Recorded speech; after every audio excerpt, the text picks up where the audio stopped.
uzunluğu, kısalığı onun daha ziyade yerinde değerlendirilip 7 veren başaklar haline, 100 veren başaklar haline, 700 tane veren başaklar haline getirmekle olur.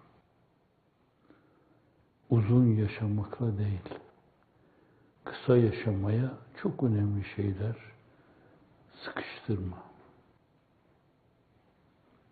İnsanlığın iftihar tablosu, yapılan hesap kameri hesapsa şayet 61 demektir. O kadar bile değil. Şems hesabıysa şayet 63 oldu. Hazreti Ebubekir ondan bir yarım sene daha eksik. Hazreti Ömer de tıpatıp öyle.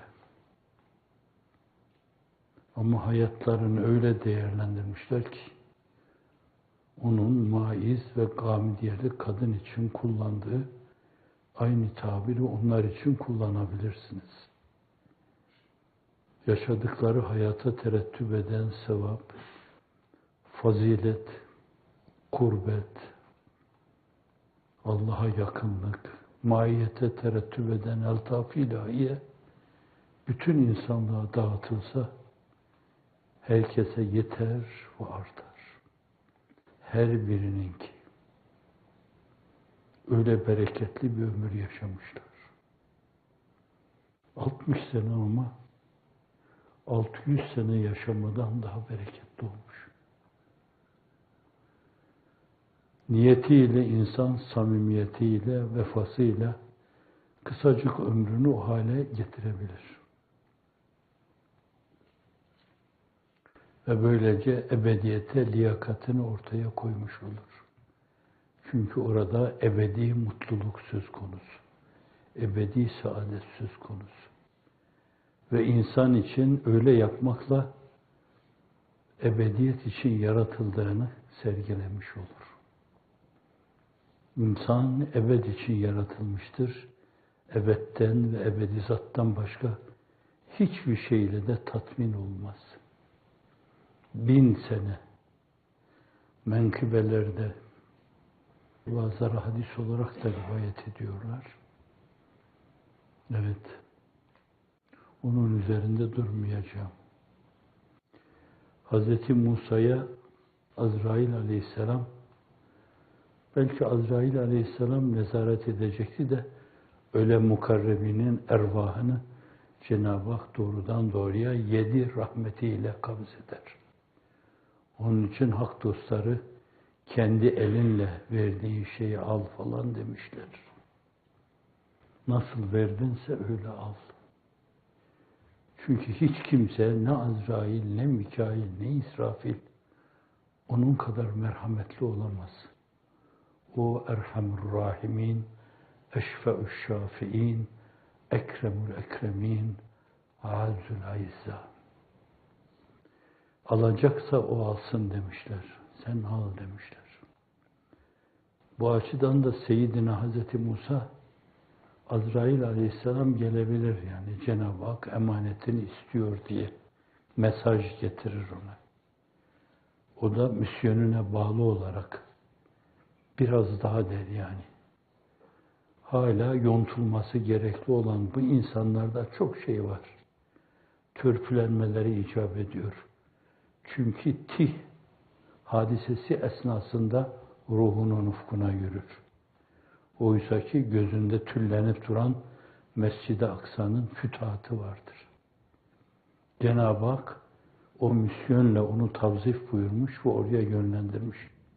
Ama gel gör ki kapının önüne dayanan insanlar فَذْهَبْ اَنْتَ وَرَبُّكَ فَقَاتِلَا اِنَّا هَاهُنَا قَائِدٌ. Sen Rabbin git savaş orada, biz burada başımızın keyfine bakıyoruz demişler. Dolayısıyla 40 sene ile erbain çıkarmış, çille çıkarmış. Kıvam bulmuşlar. Belki 2 nesil yetişmiş orada. Cenab-ı Hak onlara Yuşa bin Nun vasıtasıyla Mescid-i Aksa'nın fethini müyesser kılmış. Misyonu adına daha uzun seneler istemiş Cenab-ı Hak'ta. Cenab-ı Hak da buyurmuş ki, bir sığır neyse ki, diyor ki onun sırtına elini koy, elinin altına ne kadar tüy rastlıyorsa o kadar sana ömür vereceğim diyor. Bilmiyorum, ben saymadım yani, bir eli sığırın üstüne koyunca altına ne kadar tüy geliyor. 1000 mi? 2000 olabilir herhalde. 1000 olabilir. Ya Rabbi diyor peygamber, sonra ne olacak? Sonra yine öleceksin diyor. Evet. Dünyadakilerin kaderi la yetebeddel ve la yetegayyer. Öyleyse şimdi olsun diyor. Madem sonuçta olacak, şimdi olsun diyor. Öyle. Onlar bir yönüyle böyle nazedalı niyazlarıyla iç dünyalarını Rabbimize döküyorlar. O da onları çok sevdiğinden dolayı. Herkesi de sever de nankörlük yapıp kendi elimizle kendimizi sevilmemezliğe itmemek lazım. Evet.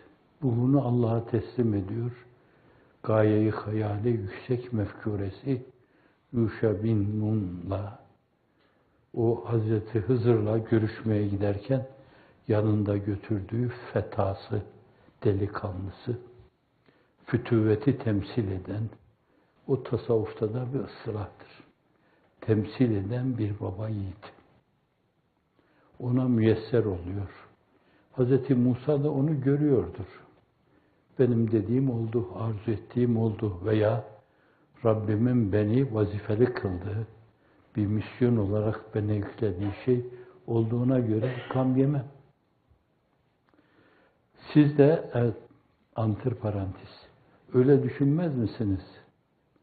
Yani ülkeniz ütopyalarda bile tasvirine rastlayamayacağınız şekilde hakkaniyetin, adaletin, istikametin, mürüvvetin, insani derinliğin, re'fetin, şefkatin, birbiriyle kucaklaşmanın, birbirine saygı duymanın, anlayış farklılıklarına rağmen, farklılıklara ayaklar altına alarak, sevgide buluşmanın ülkesi olmasını arzu etmez misiniz? Zannediyorum, herhalde kendini öyle bir yanlışlığa salanların dışında onu arzu etmeyen tek bir fert yoktur. Öyle bir dünya. Herkesin birbiriyle kucaklaştığı, hatta düşmanlarıyla bile, yıkanlar hatırına şadımı, Ya Rab şad olsun, benim için namurad olsun diyenler bermurad olsun. Bu anlayışla çok defa tekerrür eden bir söz. Efendim, aşıktır incitenden, incinme incitenden. Kemalde noksanmış, incinen incitenden. İncinmeyenlerin ülkesi, incitmeyenlerin ülkesi. Evkaza incinmişse şayet, mukabele-i bilmisil kaide-i zalimanesinde bulunmayanların ülkesi. Öyle bir ülke, öyle bir şey olsun. Herkes birbirini kabul etsin, ben demesin, şirke girmesin, huya yürüme adına evvela ilk basamak olarak biz desin, biz, mübarek milletimiz, analarla lebalep dolu olan ülke, milletimiz, o mutlu olsun, o mes'ud olsun. Orada herkes birbiriyle kucaklaşsın. Herkes birbirini davet etsin. Birbirine çay içirsin, kahveler sunsun, yemekler yedirsin. Kendi saadetinden daha ziyade başkalarının mutluluğunu düşünsün. Saraylarını satsın, başkalarına bahşiş dağıtsın. Filolarını satsın, başkalarına bahşiş olarak kullansın. Böyle bir ülke istemez misiniz? Size rüyanızda dediler ki o yarın oluyor. Size düşen şey artık bundan sonra benim yaşamamın anlamı yok. Vazifem, misyonum bitti. Benim de şöyle böyle bu oluşumda küçük bir dehlim olduğundan dolayı karınca kadar, bir termit kadar. Sonradan birileri tarafından sen de epey bir hizmette bulunmuştun dediklerini duymamak için mezarı tercih etmek. Allah'ım bana ülkemi öyle ütopyalara aşkın hale getirdiğin günü gösterme. Elin alemin parmak kaldırıp bu da bu mevzuda bir şeyler yapmıştı demelerini duyurmadan emanetini al. Efendim, bu Hz. Musa'nın ahlakı, bu ahlak sultanı insanlığı iftihar tablosunun hulukul Kur'an, ahlakı Kur'an olan Hz. Ruhu Seyyidül Enam'ın ahlakı. O ruhunun ufkuna yürüdüğü zaman 3 tane irtidat hadisesi, yalancı peygamberler zuhur etmişti. Ruhunun ufkuna yürüdükten sonra çoğaldı. 11 tane oldu.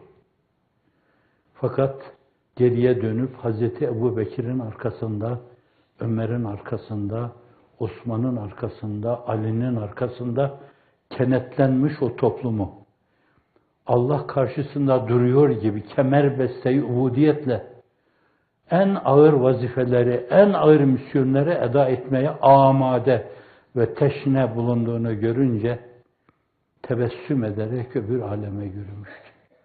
Artık bundan sonra benim yaşamamın bir anlamı yok. Nasıl olsa bu misyon eda edilecek. Misyon için, vazife için, gayeyi hayal için, ideal için dünyada durma.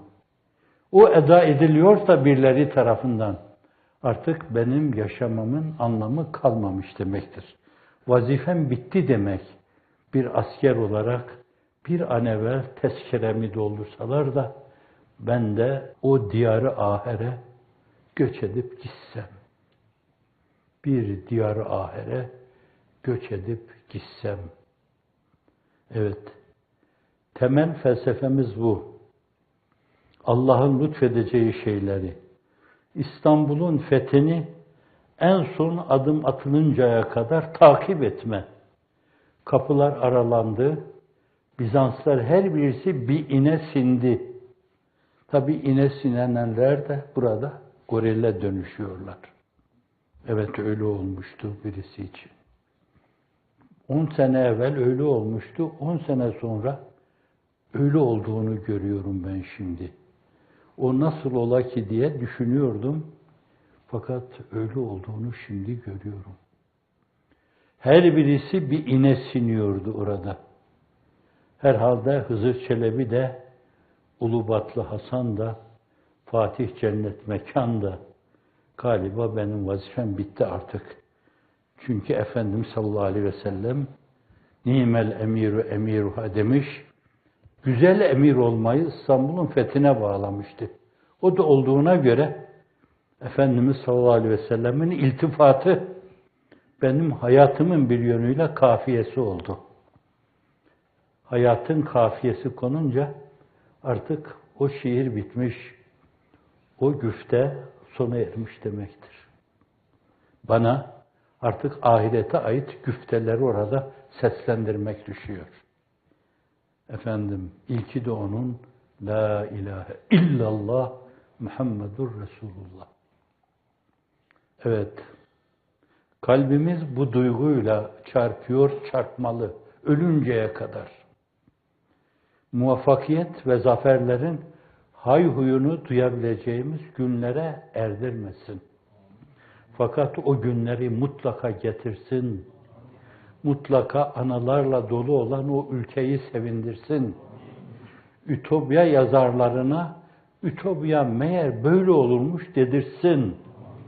Bunlar olduktan sonra artık vazifemiz, misyonumuz bitmiş demektir bizim. O kadar hasbi olmak, o kadar İsa ruhuyla hareket etmek, o kadar kendini ertelemek, ötelemek, adım adım geriye çekmek, O kadar misyonu öne çıkarmak, olacak şeyleri öne çıkarmak, gayeyi hayale, değerler üstü öyle değerler atfetmek. Nezd-i üluhiyette hora geçen şey budur. Allah buna değer verir. Bunu kabul buyurur. İşte benim isteğim de buydu der.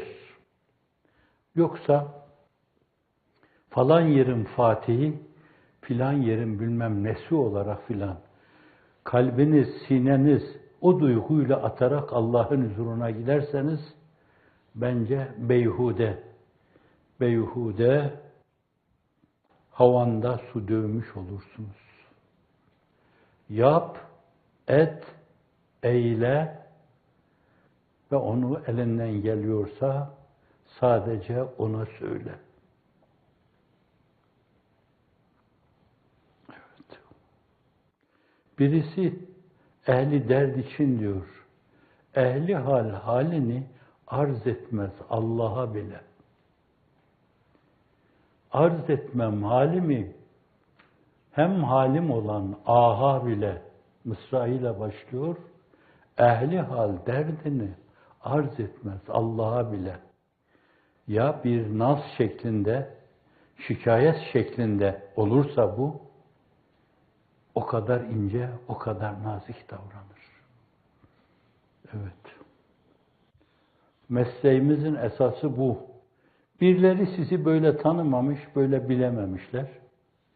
Gezdikleri her yerde adeta salya atıyor gibi hakkınızda hiç de numarası durumu uymayan şeyler söyleyip duruyorlar.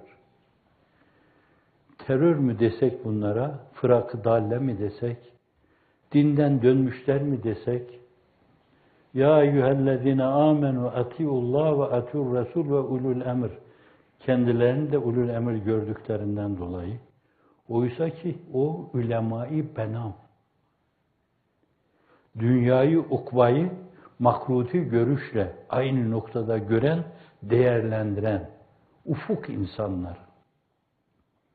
Kendini öyle gören zavallı, görmenin esiri zebunu olmuş, kendini görülmeye kurban etmiş zavallı.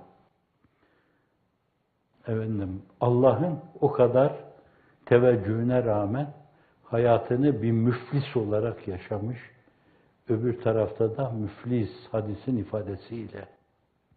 Müflis kime derler? Buyuruyor Efendimiz sallallahu aleyhi ve sellem. Onlar da dünyadaki iflasa göre tarifini söylüyorlar. Hani imkanları olur, parası olur, malı olur, mülkü olur. Fakat beceremez onu. Dolayısıyla kaybeder her şeyi ve iflas eder. İflas bayrağı çeker. Efendimiz onu küçük iflas görüyor.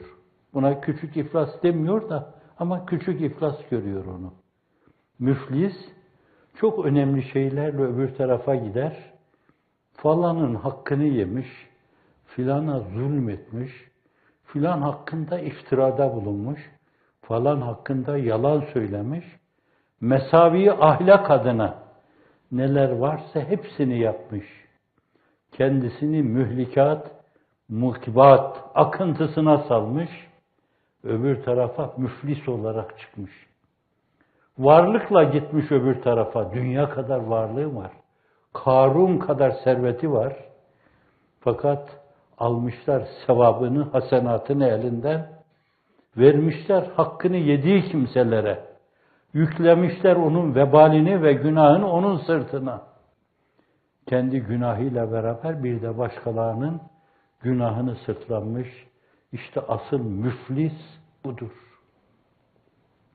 Evet, açtım biraz. Ama ifade buyurulan mazmun ve mantukun açılımıydı bu. O türlü müflis olarak burada iyi şeyler yaptım. Çok ciddi kazanımlarla öbür tarafa yürüyorum. Ama dünya kadar başkalarının hakkı da sırtımda öyle gidiyorum. Onu çok iyi düşünmek lazım. Arpa kadar hakla öbür tarafa gitmemek için şakaklarımızı zonklatırcasına ızdırap duymalıyız. Kasıklarımızda sancıyı hissedercesine Bir arpa hakkı, tek bir arpa kadar hak. Ne kadar unutulmuş bu türlü şeyler Kapadokya'da. Hak diye bir şey yok. Hukuk diye bir şey yok. Adalet diye bir şey yok. İnsaf diye bir şey yok. İz'an diye bir şey yok. Re'fet diye bir şey yok. Şefkat diye bir şey yok. Dünya kadar mazlum, mağdur, mehcur, mahrum, mazur. Bütün imkanları elinden alınmış ve adeta bir müflis olarak sokağa salınmış. Gıdaya ağlayan çoluk çocuğu kalmış arkada. Eşi kalmış yapayalnız. Bazen hanımını almışlar, bazen beyini almışlar. Mutlaka herkese bir zulüm yapmak için ellerinden gelen her haltı karıştırmışlar. Ve bütün bunları Müslümanlık argümanlarını kullanarak yapmışlar. Müslümanlık gelecek, herkes Müslüman olacak, herkes huzura erecek demişler. Kendileri adına da bir sürü halt etmişler. Herze yemişler. Dünyalarını berbat ettikleri gibi, çünkü tarihe öyle geçecekler. Amnofisler gibi, İbn-i Şemsler gibi, Ramsesler gibi, Stalinler gibi, Leninler gibi geçecekler tarihe. Lanet ile anılacaklar. Bütün cebabire ile beraber, cebbarlarla, hotfuruşlarla beraber. Dünyada lanetle yad edilecekler. Ve bunlar öbür tarafta da karşısına çıkacak. Başını eğecek önüne. Ya leyteni lem ute kitabiye ve lem edri ma hisabiye. Ya leyteha kânetil qâdiye ma agna anni mâliye. Keşke kitabım verilmeseydi. Sol taraftan veya arkadan almasaydım. İçinde olanları görmeseydim. Keşke bu mal, menal, saray, villa, filo nedir? Yerin dibine bassın. Bunlar olmasaydı. Öyle gelmeseydim buraya. Ve defterimi onlar yazılı olarak burada rezil-ü rüsvay olmasaydım. Allah karşısında, Hazreti Resulü Zişan karşısında, kendilerine bir şey yaptım diye övündüğüm insanlar karşısında, ya leyteni lem ute kitabiye ve lem edri ma hisabiye. Birileri beri tarafta gürül gürül, adeta meseleyi korudan seslendiriyor gibi. Hav mukravu kitabiye, inni zenentu enni mülâkin hisabiye, fehuve fi işetin râkiye, fi cennetin âliye, kutufuha dâniye, kulû veşrebû heniyen, bima esleftüm fil eyyâmil hâliye. O sevinçten gürül gürül bunları seslendirirken öbürü asa gibi iki büklüm olmuş. O saraylarını, o filolarını, o villalarını sırtına yüklemişler. Sen hırsızlıkla yaptın, haramilik ettin. Bunları milletten çaldın, kendine mal ettin. Çaldığını yüzüne vuranları sen hırsız gibi gösterdin. Onların üzerine gittin. Diş gösterdin. Salya attın. Al veballerini sırtına. Yürü şimdi gayyaya. Huzuhu fagullu. Sümme cehime sallu. Sümme fi silsiletin zer'uha seb'une zira'en fesluku. İnnehu kâne la yu'minu billahil azim. Bu güne inanmıyordu. Ve la yahuddu ala ta'amil miskin. Feleyse lehul yevme hâhuna hamim. Ve la ta'amun illa min gislin. La ye'kuluhu illa'l khâti'un. Baksınlar Kur'an-ı Kerim'e. Görsünler tefsirinde denen şeyleri. Orada karşılarına çıkacak şeyleri. O duruma düşürecekse bütün dünyanın size tek bir ferdinize verilmesi 5 para etmez. Aldanmış olursunuz. Leyteni lem ettehiz fülanen halila. Ah keşke falanı, falan tiranı, filan mülleri, falan haini dost edinmeseydim, arkasından sürü gibi gitmeseydim, dediğini etmeseydim, alkış bekliyordu, yapmasaydım, insan gibi davransa, insana yakışır şekilde hareket etseydim. لَقَدْ أَضَلَّنَا عَنِ الذِّكْرِ بَعْدَ اِذْ جَاءَنِ. Hak, hakikat bana hatırlatıldıktan sonra tuttum ben o tiranı, o haini, o münafıkı dost edindim.